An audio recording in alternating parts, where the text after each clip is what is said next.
welcome to Prudent Media. My name is Sachin Chatte and on this show we take a look at the latest releases. Today we will take a look at the new Jurassic World and Metro in Dino. First, let's take a look at Metro in Dino.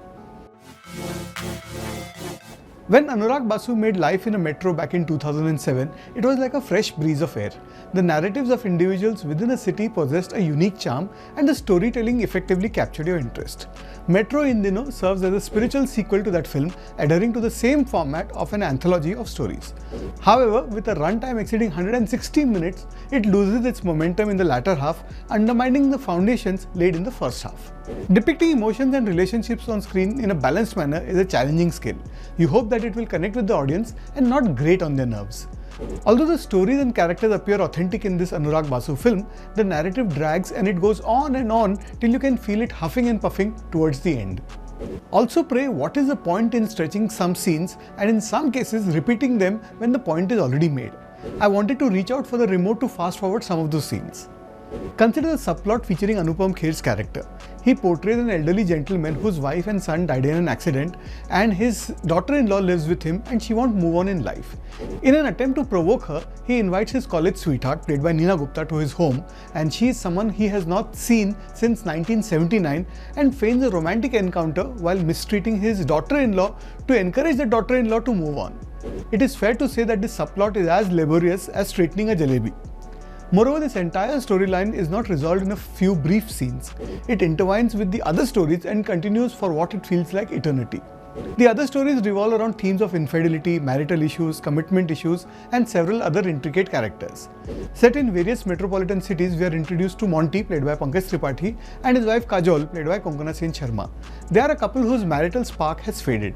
They have a daughter grappling with sexual identity crisis. Then there is Sara Ali Khan, who plays Kajol's sister, who resides in a different city and is engaged to a shoulder-shrugging colleague who seems indifferent even when their boss behaves inappropriately with her. Aditya Roy Kapoor portrays a commitment-phobic character, one of those cool Don Juan types who is very popular with women. You know how the track is going to play when they meet. In fact, all the narratives and characters follow a predictable trajectory and the premise of these stories holds more promise than their eventual execution. Fatima Sana Sheikh and Ali Fazal depict a married couple facing their own challenges. He is a struggling musician who has achieved minimal success and has left his corporate job to pursue his passion for music. She is expecting their child and must manage the additional burden of supporting the family. Plus, there is a storyline involving Anupam Kher, Neena Gupta, where she is married to Shashwat Chatterjee. The relationships and their complexities are established in the first half of the film, which it handles reasonably well. However, the resolution is where the film falters, ultimately simplifying everything to a point where all ends well. For most parts, the film is quite verbose and add to it there is constant background music almost in every scene. Pritam and his team serve as Sutradas, the narrators, providing melodies as they did in the original film as well. On the acting front, Irfan is missed, but the cast puts their best foot forward. Metro in Dino is a sincerely made film, but to be as effective as intended, it had to be crisper. I'm going to go with 2 out of 5 stars for Metro in Dino. And now let's take a look at Jurassic World. When Steven Spielberg directed Jurassic Park back in 1993, inspired by Michael Crichton's novel, it marked a significant turning point in cinema. Never before had such visual effects been used combined with a thrilling story told in a masterly manner. Although technology has advanced over the years, the depiction of dinosaurs remains largely unchanged and the storytelling has not seen any remarkable enhancements. Jurassic World Rebirth is the 7th installment in the Jurassic franchise and the 4th entry in the Jurassic World series. David Koepp, who co-wrote the original film and its first sequel, returns as a writer, while Gareth Edwards, known for films like Godzilla and Rogue One, takes on the role of the director for this particular installment. Almost everything that had to be said and done with dinosaurs has been said and done. Well, almost. The film serves as a direct sequel to the 2022 release Jurassic World Dominion, which achieved significant box office success.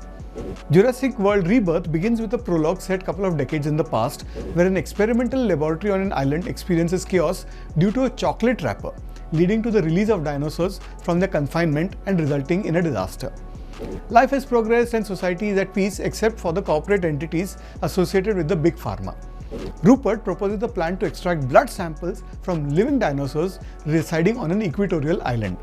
They are aware that there are 3 distinct hybrids that exist there whose blood could be invaluable in combating heart diseases and generating substantial profits as well.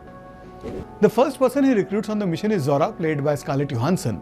Although she may not appear particularly formidable, she possesses extensive experience with dangerous missions. The financial incentive is what motivates her to accept the role. "I will offer you 10 with 6 zeros, Rupert says. "Does that include the 0 in 10? She retorts.